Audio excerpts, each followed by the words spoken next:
Dewa Perang Ye Shikai. Bab 931. Yang disebut, tangkap pencuri dan tangkap raja. Ketika dia berada di Longya, dia telah melakukan operasi pembunuhan yang tak terhitung jumlahnya. Dari segi jumlah, Longya hanya memiliki 100 orang, jadi terus terang saja, itu adalah mengalahkan mayoritas dengan minoritas, mengalahkan yang lebih rendah dengan yang lebih unggul, melumpuhkan seluruh tim. Untuk tim pasukan khusus dengan sejumlah kecil orang, pemenggalan kepala dan pengacauan adalah metode terbaik. Ledakan, ledakan, ledakan. Suara tembakan terdengar di mana-mana. Ye Shikai bergerak di antara kerumunan dengan mudah. Ye Shikai mengeluarkan 2 buah M1911 dari pinggangnya dan menarik pelatuknya berulang kali ke arah pria bersenjata di depannya. Peluru ditembakkan dan anggota geng berjatuhan satu demi satu. Pada saat ini, Ye Shikai seperti Terminator. Sama seperti baku tembak dalam film, ia dapat mengganti magasin dengan satu tangan dalam pertarungan sesungguhnya. Ini adalah sesuatu yang hanya dapat dilakukan oleh seorang ahli sejati. Di mana Baklo? Tanya Ye Shikai melalui headset. Personel di pinggiran mengoperasikan pesawat nirawak dan terus mencari di langit di atas daerah kumuh. Namun, medan perang sangat kacau. Istana Hades mengirimkan total 7 pesawat nirawak, hampir mencakup seluruh daerah kumuh. Namun, begitu Baklo bersembunyi di sebuah gedung, itu akan sia-sia. Yang terpenting adalah menurut informasi personel intelijen, terowongan dibangun di sini untuk menyembunyikan orang dan menghindari polisi yang datang untuk memeriksa setiap hari. Jika Baklo bersembunyi di terowongan, itu akan lebih merepotkan. Yang mulia, kami masih mencari. Dia mungkin bersembunyi. Sialan, teruslah mencari. Ye Shikai berteriak keras. Ia bahkan bisa mendengar suara peluru yang melewati telinganya. Ia sudah sampai di pintu masuk markas Baklo. Semua orang juga menyadari bahwa seseorang mencoba melancarkan serangan diam-diam, dan mereka semua melepaskan tembakan dengan senapan kaliber besar. Jika Ye Shikai tidak memiliki kekuatan internal, ia akan tertembak kesaringan. Suara mendesing. Tiba-tiba, gumpalan asap putih mengepul dari markas Baklo. Itu adalah peluncur roket yang ditembakkan ke arah pesawat nirawak di langit. Ledakan. Setelah ledakan keras, bola bunga api muncul di langit. Peluncur roket dengan mudah menghancurkan pesawat tanpa awak itu menjadi berkeping-keping. Bagian-bagian logam jatuh dari langit, dan gelombang kejut yang dihasilkan oleh ledakan itu membuat orang-orang di bawah gemetar. Rudal Stinger, bagaimana mungkin ada senjata seperti itu di sini? Ye Shikai sudah familiar dengan berbagai senjata dan menemukan bahwa ini bukanlah peluncur roket RPG biasa, melainkan rudal anti pesawat kaliber besar. Senjata semacam ini seharusnya tidak ditemukan di sini. Lagi pula, yang ada hanyalah rudal Stinger, yang harganya jauh lebih mahal daripada RPG. Selain itu, rudal Stinger memiliki daya tembak yang besar dan umumnya tidak digunakan di sini. Sebagai perbandingan, peluncur roket RPG tidak hanya murah tetapi juga praktis, dan juga dapat digunakan dalam pertempuran jalanan. Sebuah pikiran terlintas di benak Ye Shikai. Di tempat ini, anggota geng biasa pasti tidak akan bisa menggunakan senjata sebagus itu. Jadi, satu-satunya yang bisa menggunakannya adalah para pengawal Baklo. Terlebih lagi, ini adalah markas Baklo, yang berarti kemungkinan besar dia ada di dalam. Sangat mudah untuk mendapatkannya. Ye Shikai tidak dapat menahan perasaan senangnya dan menemukan sebuah ide. Biarkan drone itu membuat keributan untukku di markas ini. Ye Shikai berteriak keras. Begitu dia selesai berbicara, beberapa roket ditembakkan dari drone yang tersisa di langit, menargetkan markas Baklo. Bang, bang. Bahkan beton bertulang tidak dapat menghentikan peluncur roket kecil pesawat nirawak itu, yang langsung meledakkan beberapa lubang besar di atap dan sisi-sisinya, yang darinya sejumlah besar pengawal berhamburan keluar. Mereka memang pasukan kepercayaan Baklo. Bahkan seragam mereka pun berbeda. Dibandingkan dengan para anggota geng yang compang camping itu, para pengawal yang mengenakan rompi anti peluru ini membawa senjata impor, yang mengungkap posisi Baklo. Menurut rencana, pertempuran pembersihan itu hanya akan berlangsung setengah jam. Kalau tidak, dampaknya akan terlalu besar dan pasti akan menarik perhatian semua polisi setempat. Saat itu, kedua belah pihak akan berada dalam situasi yang sulit. Setelah peluncur roket selesai menembak, senapan mesin pada pesawat nirawak itu mulai menembak lagi.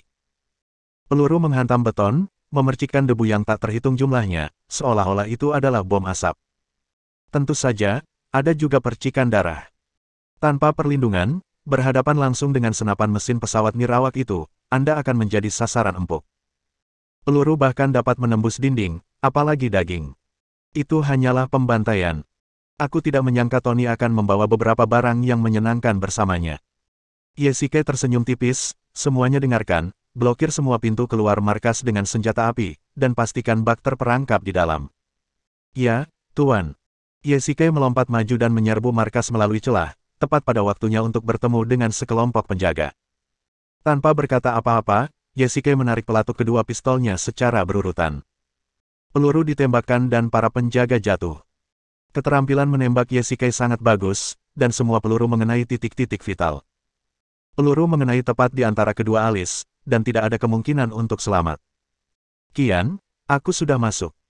Yesike berkata kepada Ji Qian menggunakan headset, dan melihat sekeliling. Tempat itu lebih seperti istana daripada markas besar, dengan dekorasi yang megah dan banyak hiasan yang tak ternilai harganya. Namun, di luar gerbang itu ada daerah kumuh, kotor, kacau, dan tidak teratur. Keduanya membentuk kontras yang tajam. Uang baklo juga merupakan hasil yang diperoleh dengan cara yang tidak sah. Dapat dikatakan bahwa munculnya daerah kumuh tidak dapat dipisahkan dari orang-orang seperti baklo.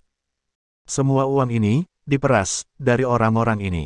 Baiklah, kami akan mengikutinya masuk. Ji Qian secara pribadi memimpin orang-orang dan mengikuti Yesike dari dekat. Sekarang baklo masih belum terlihat, tetapi para penjaga itu jelas berani tetapi tidak bijaksana. Semakin keras perlawanan, semakin terungkap lokasi baklo. Mereka tidak akan pernah mengira bahwa orang yang datang untuk mengambil nyawa baklo bukanlah tentara bayaran biasa, atau pembunuh bayaran papan atas, tetapi Hades, dewa dunia bawah yang terkenal. Hanya dalam sekejap, Yesike berhasil menembus pertahanan lebih dari selusin orang. Kedua pistol itu tampak memiliki nyawa, dan pelurunya tampak otomatis mengejar orang. Setiap tembakan berarti kematian satu orang. Apa kau baik-baik saja? Pada saat ini, Ji Qian juga bergegas bersama anak buahnya. Keadaan di luar sangat kacau. Markas baklo ditekan oleh daya tembak beberapa pesawat tanpa awak. Tidak akan ada bala bantuan yang datang. Ini adalah kesempatan yang bagus untuk membunuh. Tentu saja tidak apa-apa. Orang-orang ini bukan tandinganku. Yesike berkata dengan dingin. Tanah dipenuhi mayat para penjaga baklo. Dia sendiri seharusnya berada di pintu juga. Silakan. Yesike menendang pintu besi itu dengan keras, membuatnya terpental. Hal ini mengejutkan para tentara bayaran di belakang Ji Qian. Apakah ini kekuatan seorang kultivator? Baklo, mari kita lihat kemana kau bisa lari. Mata Yesike tajam, dan tatapannya langsung tertuju pada seorang pria berambut keriting di sudut. Pria ini adalah pemimpin geng Kam, Baklo. Bunuh dia untukku, teriak pria itu. Ledakan, ledakan, ledakan. Setelah beberapa kali tembakan, kantor kembali damai. Bagaimana, sekarang hanya kamu yang tersisa. Yesike perlahan melangkah ke arah Baklo. Bab 932. Kau adalah Hades. Baklo jelas ketakutan oleh pria di depannya. Dari saat Soul Destroyer menembakkan rudal Javelin hingga sekarang ketika Baklo diarahkan oleh senjata, hanya 10 menit telah berlalu. Dalam waktu yang singkat, dari seorang tiran lokal, menjadi seorang tahanan, hal seperti ini jarang terjadi di dunia. Kamu masih punya akal sehat, kata Yesike ringan, lalu perlahan mengangkat pistolnya dan mengarahkannya ke dahi Baklo. Jangan bunuh aku bisa bergabung denganmu. Aku bisa melayanimu, Tuan. Meskipun Baklo adalah orang yang kejam di mata orang luar, sudah menjadi sifatnya untuk memohon belas kasihan dan mengakui kekalahan di saat kritis hidup dan mati. Demi bertahan hidup, Yesike tidak ragu bahwa dia akan berlutut dan bersujud memohon belas kasihan. Istana dunia bawahku penuh dengan prajurit yang tak kenal takut. Apa gunanya memiliki orang sepertimu yang takut mati? Yesike berkata dengan dingin, jika kau hanya menjalani kehidupan yang tenang sebagai kaisar setempat, mungkin aku tidak akan melakukan ini, tetapi siapa yang menyuruhmu berani menyerang rakyatku, jadi. Yesike menempelkan moncong senjatanya ke dahi Baklo dengan jarinya di pelatuk. Tunggu sebentar, Tuan Pluto. Ada yang ingin kukatakan. Sungguh, ada yang ingin kukatakan. Teriak Baklo dengan keras sambil mengangkat kedua tangannya ke atas kepala dan memohon ampun. Aku beri waktu sebentar. Sebaiknya kau berhenti bicara omong kosong. Aku akan mengatakan yang sebenarnya, bisakah kau mengampuni nyawaku? Ledakan. Begitu dia selesai berbicara, terdengar suara tembakan, tetapi orang yang melepaskan tembakan itu bukanlah Yesike, melainkan Ji Qian yang berdiri di sampingnya. Peluru itu mengenai kaki Baklo. Ah, ah, jangan bunuh aku.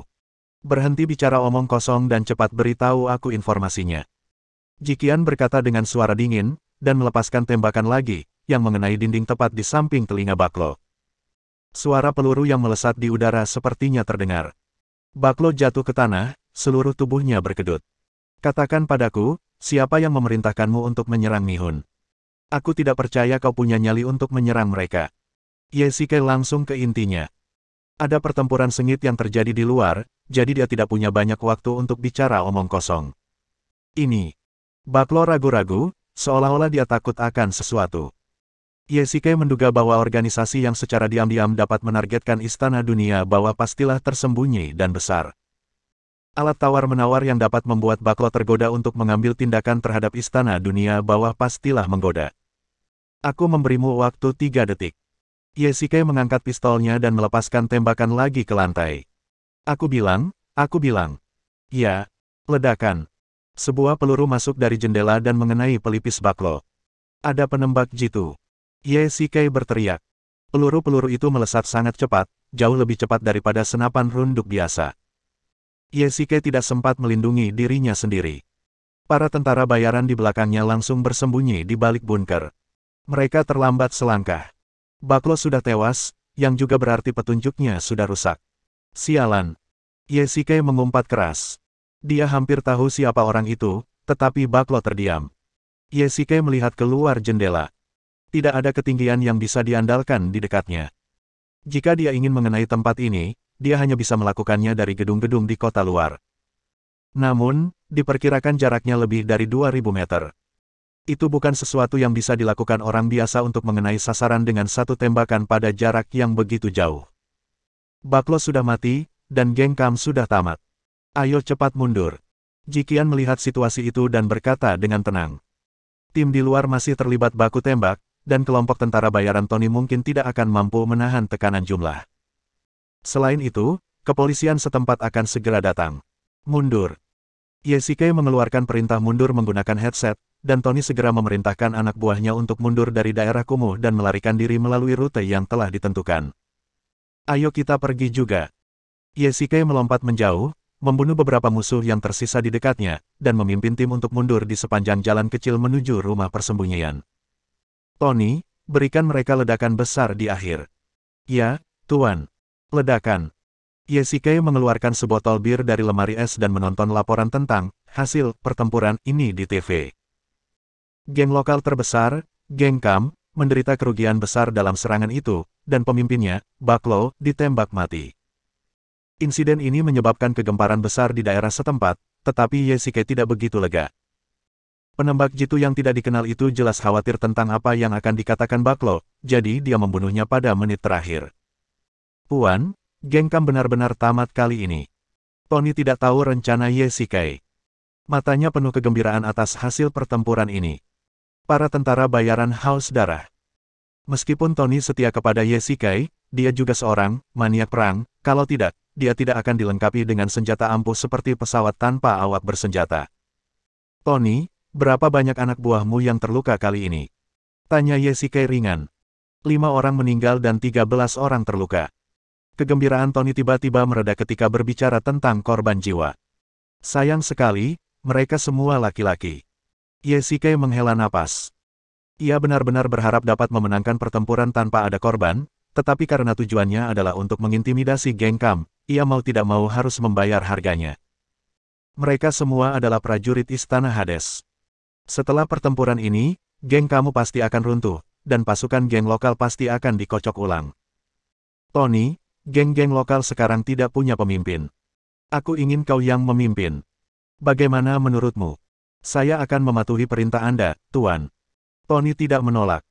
Meskipun tempat-tempat yang ada perang mungkin lebih cocok untuknya, Yesike tidak punya orang lain untuk diurus sekarang, jadi Tony harus mengambil alih terlebih dahulu. Baiklah, mulai sekarang kamu yang akan bertanggung jawab atas tempat ini. Yesike menepuk bahunya dan perlahan meninggalkan ruangan. Jangan terlalu keras. Lihatlah sisi baiknya. Setidaknya Baklo sudah mati, dan kita telah mengambil alih kekuasaan lokal. Jikian adalah teman tidur Yesike, jadi dia secara alami memahami pikirannya. Geng Tenkam tidak sebaik rahasia yang ada di pikiran Baklo, kata Ye Shikai ringan. Lalu apa lagi yang bisa kau lakukan? Baklo sudah mati. Kau tidak bisa menghidupkannya kembali. Ji Qian menghibur. Ye Shikai menghela napas panjang lega dan menunjukkan senyum menyedihkan. Ngomong-ngomong, bagaimana dengan Bai Jiao? Kudengar dia memimpin pertempuran dengan sangat baik kali ini. Ye Shikai tiba-tiba berkata. Tony berkata bahwa Bai Jiao adalah orang pertama yang memimpin tim kali ini, dan dia juga membunuh lebih dari 30 orang. Meski begitu, menurutku dia bukan orang baik. Dia datang ke Istana Dunia Bawah untuk menyelamatkan hidupnya, jadi aku ingin tahu dari siapa dia bersembunyi. Ji Qian berkata dengan dingin. Dia curiga pada Bai Jiao, dan dia mendengar banyak keraguan dari penceritaan ulang Miehun. Jika kau sedang diburu oleh seseorang dan ingin mencari kekuatan yang pasti akan menerimamu, kecuali. Ji Qian bertanya pada Ye Shikai. Kecuali jika pasukan yang bergabung dan pasukan yang mengejar adalah musuh bebuyutan, kata Ye Shikai tanpa berpikir. Musuh dari musuhku adalah temanku. Bab 933. Ini benar-benar menjadi semakin menarik. Jika kekuatan yang membuat Bai Jiao melarikan diri adalah musuh bebuyutan Istana Dunia Bawah, maka banyak kemungkinan dapat dikesampingkan. Di luar negeri, kekuatan Dewa Utama mengincar mereka dengan penuh nafsu. Di dalam negeri, ada kekuatan Bos Xing. Selain itu, ada keluarga Wang, dan mungkin yang lain, yang tidak boleh diremehkan. Tetapi jika memang begitu, maka orang-orang yang ingin memburu Bai Jiao juga merupakan musuh kita. Kalau begitu, kita bisa memanfaatkannya. Apakah kamu pikir kamu bisa mengendalikannya? Jika kamu tidak memiliki kemampuan ini, dia mungkin berencana melawanmu. Ji Qian menuangkan baskom berisi air dingin padanya. Bagi orang yang ambisius, dia hanya bisa digunakan tetapi tidak bisa dikendalikan. Ambisinya yang seperti serigala tidak diketahui. Dia licik, dan kata licik dalam namanya sudah menjelaskan karakternya. Apakah menurutmu aku punya kemampuan ini? Ye Shikai mencondongkan tubuh ke arah Ji Qian dan tersenyum licik. Kenapa, kamu masih ingin merayunya? Ji Qian juga berkata dengan nada bercanda. Bahkan kecantikan yang tak tertandingi sepertimu telah tergoda olehku, jadi kupikir sangat mungkin bagiku untuk merayu Bai Jiao ini. Ye Shikai menatap dirinya sendiri di cermin dengan narsis. Sejujurnya, semua wanita di sekitarnya secantik peri, dan mereka semua memiliki kesukaan khusus padanya. Beranikah kau pergi dan mencoba? Ji Qian berkata dengan dingin, keberuntunganmu dalam percintaan tidaklah cukup.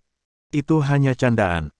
Berbicara tentang keberuntungan romantis, Ye Shikai teringat pada bencana romantis yang disebutkan oleh Dugu Tianke. Bunga persik mengacu pada keberuntungannya dengan wanita, tetapi apa sebenarnya yang dimaksud dengan bencana itu? Apakah itu bencana atau kemalangan? Ye Shikai lebih suka percaya bahwa Dugu Tianke adalah seorang penipu daripada percaya pada apa yang disebut bencana ini. Kalau dipikir-pikir, aku tidak tahu seperti apa rupa Bai Jiao. Kalau dia jelek, tidak apa-apa. Tapi kalau dia cantik, aku bisa mencobanya. Pergilah ke neraka. Sebelum Ye Shikai sempat menyelesaikan perkataannya, Ji Qian sudah mendorongnya ke ranjang dengan kedua tangannya dan meninju tubuhnya. Kenapa kamu memukulku begitu keras? Sakit sekali. Ye Shikai mengusap bahunya yang memerah karena pukulan. Dia tidak menyangka Ji Qian akan begitu cemburu. Baiklah, bagaimanapun juga, geng Kam telah dihabisi dan petunjuknya telah sepenuhnya diputus. Kurasa tidak ada lagi yang bisa dilakukan di sini. Kau harus segera kembali ke Yanjing. Ji Qian berkata dengan suara dingin, tampak sangat tidak sabar. Kenapa, kau akan menyuruhku pergi? Ye Shikai tiba-tiba merasa ada yang tidak beres. Sepertinya dia adalah bos Istana Dunia Bawah, jadi mengapa dia diusir oleh Ji Qian? Bukankah ini terlalu memalukan? Jadi bagaimana kalau aku mengusirmu? Yah, kebetulan aku masih punya beberapa hal yang harus kulakukan di Amerika Selatan. Kalau begitu, aku akan pergi dulu. Ye Shikai berjalan keluar dari markas.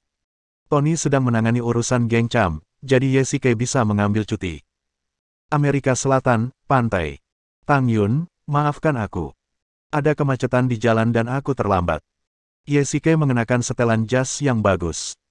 Meskipun memang agak konyol menghadiri pernikahan orang asing, tapi siapa yang membuatnya bosan? Akan menyenangkan menemukan cara untuk menghabiskan waktu. Karena mereka berdua berbagi undangan, Ye Shikai tidak datang dan Tang Yun hanya bisa menunggu di pintu. Tidak apa-apa, aku juga baru saja sampai. Tang Yun tersenyum tipis dan mengeluarkan undangan emas berkilauan dari tasnya. Wow, sangat terang. Ye Sike tiba-tiba merasakan kilatan cahaya di depan matanya, dan cahaya kemasan menyilaukan matanya. Setelah mengamati lebih dekat, dia menemukan bahwa itu adalah sinar matahari yang terpantul dari undangan tersebut.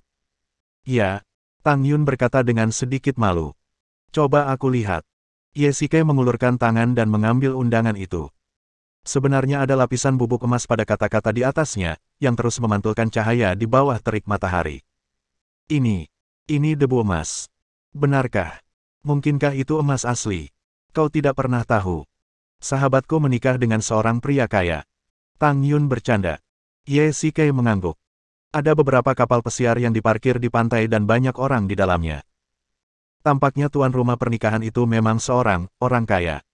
Tidak ada salahnya mencari suami yang kaya, tapi kita harus melihat apakah kita menikahi pria atau pria. Ayo cepat masuk.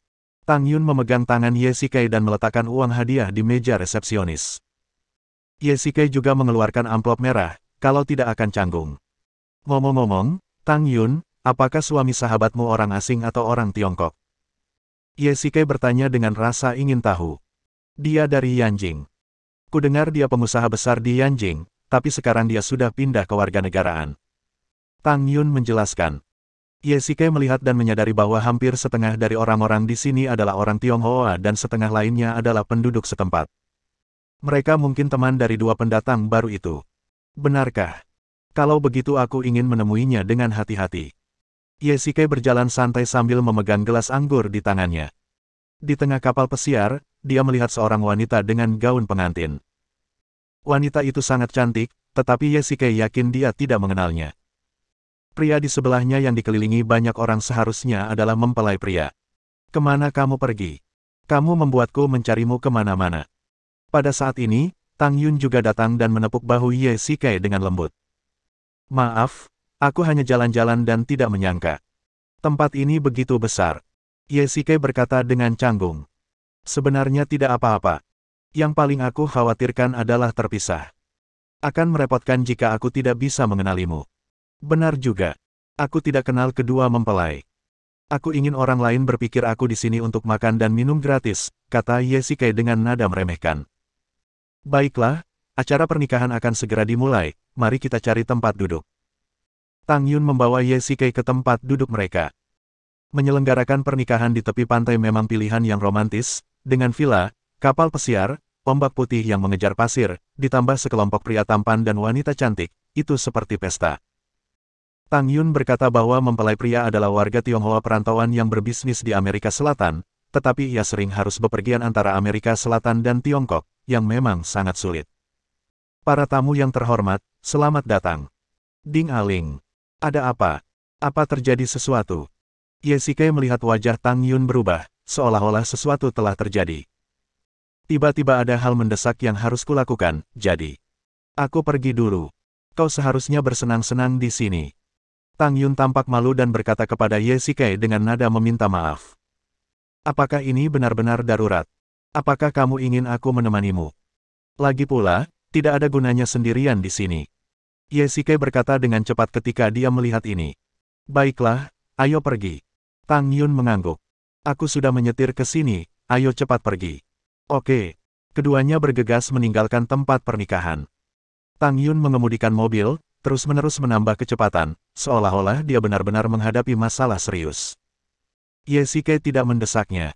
Ledakan, ledakan, ledakan. Tang Yun, hati-hati, ada suara tembakan. Bab 934. Begitu dia selesai berbicara, beberapa peluru mengenainya dari depan, meninggalkan beberapa lubang peluru di kaca depan mobil. Ye Sike secara naluriah melindungi Tang Yun, menundukkan tubuhnya, memperlambat lajunya, dan menghentikan mobil di pinggir jalan. Ledakan, ledakan, ledakan. Beberapa tembakan terdengar lagi, dan pintu mobil terkena peluru. Ye Sike menggunakan kekuatan batinnya untuk melindungi pintu agar peluru tidak masuk. Ini bukan pertama kalinya keduanya mengalami serangan senjata. Di Yanjing, mereka bertemu dengan seorang pria bersenjata di toko perhiasan si Cheng Yu. Saat itu, Tang Yun juga mengetahui bahwa Ye Sike memiliki kekuatan batin, tetapi dia juga berjanji untuk merahasiakan masalah tersebut. Jangan lihat ke atas, itu berbahaya. Ye berteriak keras. Karena suara tembakan, terjadi keributan di jalan. Lebih dari 10 detik kemudian, suara tembakan di luar berhenti. Ye mendongak, mencoba mencari tahu posisi penembak. Dilihat dari arah lubang peluru, peluru itu seharusnya ditembakkan dari lantai 3 atau 4. Ada cukup banyak bangunan di sekitar. Ye menjulurkan kepalanya dan melihat bayangan hitam muncul dari lantai 4 gedung di sebelah kanan, memegang senapan serbu di tangannya. Sialan, ternyata kau. Ye khawatir akan ada serangan orang bersenjata lagi, jadi dia segera meminta Tang Yun keluar dari mobil dan membiarkannya tinggal di sebuah toko serba ada. Tang Yun, aku akan mengejar pria bersenjata itu, kau tidak boleh bergerak. Ye berkata dengan cemas. Akan sangat disayangkan jika pria bersenjata itu lolos. Tidak, orang bersenjata itu berbahaya. Tang Yun berteriak keras, mengulurkan tangannya untuk menarik Ye keluar, memberi isyarat kepadanya untuk tidak naik, tubuhnya terus gemetar, sepertinya serangan senjata yang tiba-tiba itu benar-benar membuatnya takut. Tidak apa-apa, tetaplah di sini dan jangan bergerak. Jangan keluar. Ye memberi instruksi, lalu berbalik dan bergegas keluar, mengalirkan energi internalnya, dan langsung memanjat tembok. Penembak itu ada di lantai 4, dan dia harus menangkapnya. Orang-orang yang lewat menatap Spider-Man di dinding itu dengan heran. Ada atap di atas lantai 4, dan kemungkinan besar penembak itu akan melarikan diri melalui atap itu. Begitu Ye naik ke atap, dia melihat bayangan hitam. Itu adalah pria bersenjata tadi. Setelah menemukan mangsanya, Ye menjadi semakin bersemangat. Dia tidak akan membiarkan pihak lain lolos begitu saja. Melihat ini, pria bersenjata itu mengeluarkan pistol berperedam dan menarik pelatuk berulang kali ke arah Ye Berhenti. Ye mengeluarkan pedang logam tajam dari cincin penyimpanannya dan mengayunkannya dengan ganas di depannya beberapa kali, menghalangi semua peluru. Tanpa diduga, pihak lain juga seorang kultivator. Mereka berdua memulai pertempuran, kucing dan tikus, di atap area ini. Ye bergerak sangat cepat dan jarak antara kedua pria itu pun dengan cepat menyempit. Tiba-tiba, pria bersenjata berpakaian hitam itu menoleh ke samping dan Ye kehilangan pandangannya. Namun, dia tidak akan terlempar begitu saja. Di seluruh dunia bawah tanah, hanya sedikit orang yang dapat menyaingi kecepatannya, jadi dia pun bergegas maju. Panggilan. Begitu dia berbelok, sebuah kaki panjang melintas. Ye tiba-tiba menundukkan kepalanya, dan pria berpakaian hitam itu menendang kepalanya dengan tendangan cambuk. Dia bahkan bisa mendengar angin kencang dari kakinya. Ye menghindar secara naluriah dan mengayunkan pedangnya, tetapi pria berbaju hitam itu sangat lincah dan dengan mudah menghindari serangan pedang itu. Dia tidak menyangka bahwa pria berbaju hitam itu juga seorang kultivator dan petarung yang hebat. Siapa kau dan mengapa kau menyerangku? Tanya Ye Pihak lain tidak mengatakan apapun. Dia mengeluarkan cambuk panjang dari belakang dan mengayunkannya langsung ke arahnya. Ya Tuhan! Ye menghindar ke samping, dan cambuk panjang itu membuat ledakan sonik di udara. Ye merasakan sakit di gendang telinganya, dan sebelum dia bisa bereaksi, cambuk panjang itu sudah melilit pedang logamnya. Ye mengutuk dalam hati dan mengeluarkan elemen air dari cincin penyimpanan. Masing-masing dari 4 harta Atlantis mengandung energi yang kuat. Elemen air bahkan memiliki suhu yang sangat rendah. Ye mengedarkan kekuatan internalnya dan menembakkan es biru muda dari elemen air. Pria berbaju hitam itu menghindar ke samping, tetapi es itu masih mengenai sudut jubah hitamnya. Itu membeku dalam sekejap dan berubah menjadi bongkahan es. Datang lagi. Ye memanfaatkan gangguan pria berpakaian hitam itu dan melepaskan es lagi, kali ini membekukan cambuk pria berpakaian hitam itu. Es membeku di sepanjang ekor cambuk ke atas dan hampir seketika mengembun di gagangnya.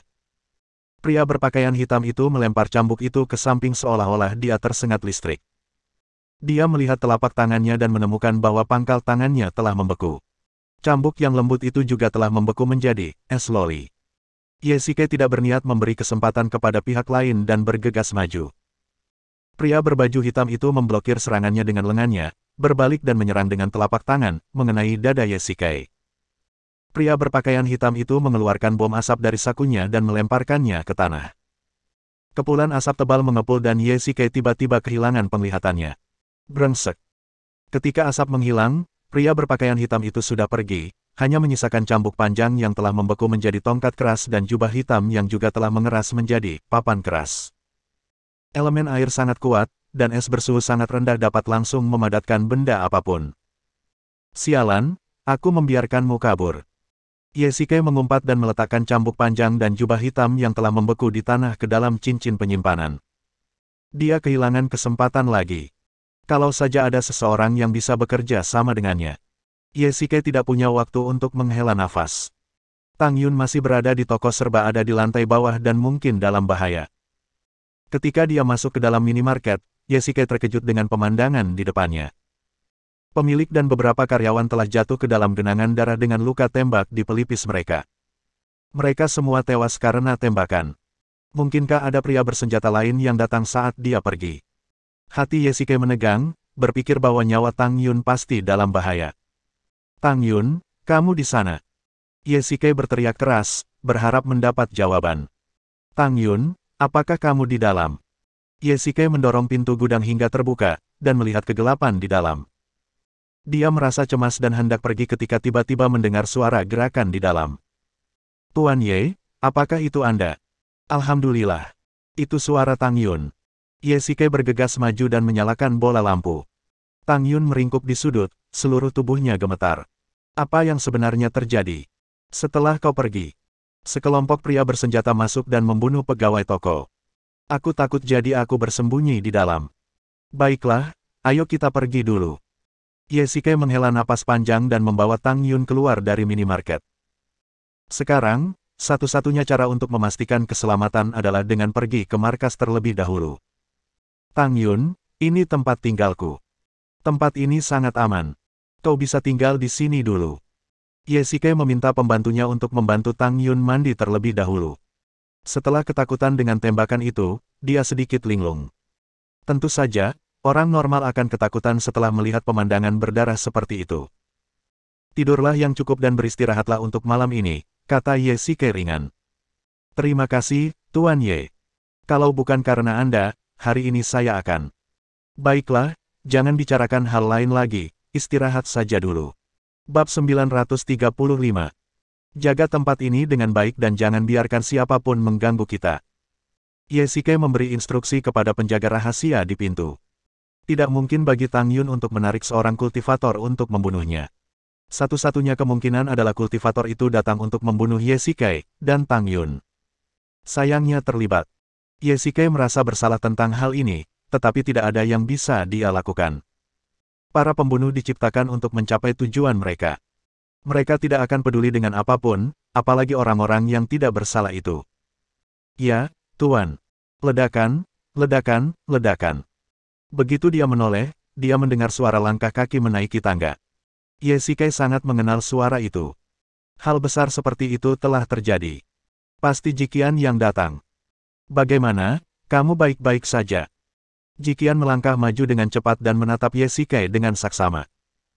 Selama pertarungan, dia tidak sengaja merobek pakaiannya, tetapi untungnya dia tidak terluka. Lawan itu tampaknya tidak enggan untuk bertarung. Sebaliknya, dia bertarung sambil berlari, dan bahkan menggunakan bom asap untuk melarikan diri. Berbicara secara logis, jika si pembunuh ingin menyelesaikan target pembunuhan, mengapa dia memilih untuk menyerah begitu saja? Selain itu, karena target yang akan dibunuh adalah Pluto yang bermartabat, mengapa mereka hanya mengirim satu pembunuh? Dan bagaimana dengan pria bersenjata yang menembaki toko serba ada di mulut Tang Yun? Apa yang sedang terjadi? Hei, katakan sesuatu. Jiqian mendorong tubuh Yesike, lalu dia bereaksi. Dia begitu asyik dengan pikirannya sehingga dia tidak bereaksi. Maaf, saya sedang tidak fokus tadi. Yesike berkata dengan nada meminta maaf. Saya baik-baik saja. Pembunuh itu sudah melarikan diri. Saya membawa Tang Yun kembali terlebih dahulu. Apa kau bercanda?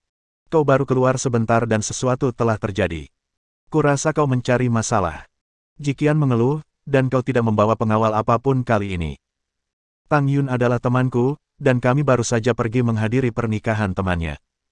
Siapa yang mengira hal seperti ini akan terjadi? Yesike juga tidak berdaya. Apakah kamu melihat dengan jelas penampilan pembunuh itu? Jiqian sepertinya mengatakan, omong kosong. Bagaimana mungkin seorang pembunuh bisa mengekspos penampilannya secara langsung? Tidak, tapi aku meninggalkan ini. Yesike mengeluarkan piala-nya dari cincin penyimpanan, cambuk panjang yang telah dibekukan menjadi es loli, dan jubah hitam yang telah mengeras menjadi papan keras. Di dalam cincin penyimpanan, waktu diam, jadi tidak akan ada yang bereaksi di dalam, dan tidak perlu khawatir tentang es yang mencair. Mari kita uji dulu. Mungkin masih ada petunjuk yang tertinggal. Kalau dipikir-pikir, hanya ada satu pembunuh. Bukankah itu agak terlalu sombong? Yesike mengungkapkan keraguannya, dan dia bahkan menggunakan peluru untuk menembak di awal. Baginya, peluru dapat dihindari, jadi melakukan hal itu sama saja dengan mengekspos dirinya sendiri terlebih dahulu. Menurutku kau bahkan lebih sombong. Jikian perlahan mendekat, tiba-tiba mengeluarkan belati dari pergelangan tangannya, dan menghantamkannya ke leher Yesike. Seluruh aksinya selesai dalam sekejap. Para penjaga rahasia di sekitarnya secara naluriah ingin melangkah maju, tetapi dihentikan oleh Jikian. Itu benar, bahkan Yesike tidak bereaksi. Jika Jikian benar-benar ingin mengambil tindakan, tadi, dia mungkin benar-benar sudah mati sekarang. Itu hanya candaan, jangan gugup. Jikian melempar belati ke samping dan memutar matanya. Lihat, aku bisa membunuhmu sendiri. Ini. Apa hubungan antara kau dan aku? Mengapa aku harus waspada terhadapmu? Yesike jelas sedikit tidak yakin. Jika kau bertemu seseorang yang benar-benar ingin membunuhmu, lihat apakah mereka akan memberimu kesempatan kedua. Jikian berjalan melewati Yesike. Sebagai pria yang kuat, dia tidak sedingin dan selicik Zeus. Dia setia kepada teman-temannya, jadi dia juga memenangkan hati sekelompok master yang mengikuti jejaknya. Namun, kelemahan terbesarnya juga ada di sini. Dia tidak waspada terhadap orang-orang di sekitarnya, dan mungkin suatu hari dia akan. Jadi, apakah kau ingin membunuhku sekarang? Yesike berkata sambil tersenyum, dan mencondongkan lehernya ke arah Jikian dengan ekspresi nakal di wajahnya. Tampilannya datar, tidak ada keseriusan sama sekali. Tang Yun, aku minta maaf karena melibatkanmu kali ini. Bagaimana kabarmu? Kamu seharusnya baik-baik saja. Malam harinya, Tang Yun bangun dan minum sup bebek yang disiapkan dengan hati-hati oleh pelayan. Kulitnya membaik banyak, dan yang terpenting, mentalnya stabil. Setelah seseorang mengalami goncangan hebat, dia pasti akan berada dalam kondisi tidak sadar dan bahkan mungkin memerlukan perawatan psikologis. Sebenarnya, tidak apa-apa. Tidak terjadi apa-apa pada kita, kan? Tang Yun tersenyum sedih. Dia sedang menghibur Yesike. Mungkin dia sudah menebak sesuatu. Ngomong-ngomong, bukankah kamu bilang kamu punya masalah mendesak, jadi kamu meninggalkan pernikahan? Aku tidak menyangka akan menemui hal seperti itu. Bagaimana? Apakah masih mendesak? Yesike tiba-tiba teringat bahwa Tang Yun pernah menghadapi beberapa masalah mendesak sebelumnya. Sore telah berlalu, jadi seharusnya tidak terjadi apa-apa. Tidak apa-apa. Pemilik rumah bilang sepertinya ada suara gaduh di kamarku, dan ada bau terbakar. Dia meneleponku karena aku tidak ada di rumah. Tang Yun mengangguk dan berkata, aku baru saja melihat pesan teks yang dia kirim. Itu salah paham. Tidak terjadi apa-apa di kamar. Yah, itu hanya alarm palsu. Yesike berkata dengan tenang, aku meminta para pelayan untuk menyiapkan pesta, dan kita bisa segera memakannya. Ya, terima kasih. Siapa pria bersenjata itu? Mengapa dia ingin membunuhmu? Di meja makan, Tang Yun tampak masih berkutat dengan identitas pembunuh itu. Dia bahkan lebih penasaran dengan identitas Yesike.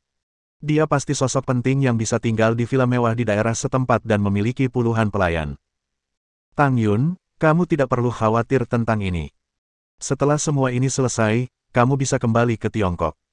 Ini adalah kecelakaan, dan kamu tidak akan mengalami hal seperti ini lagi di masa depan. Yesike berjanji pada Tang Yun. Saya tidak takut terlibat, yang penting ini tentang keselamatan Anda. Jangan khawatir, ada begitu banyak orang di sini yang melindungiku, tidak akan terjadi apa-apa. Yesike menepuk dadanya.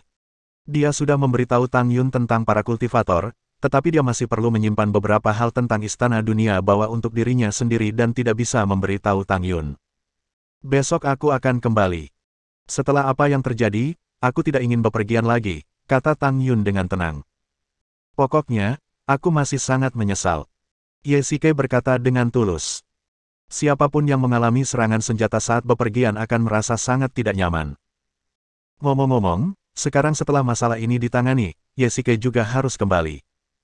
Diperkirakan benar-benar tidak ada harapan untuk petunjuk sebelum kematian Johnson. Bisakah misteri di balik tindakan Longya terpecahkan?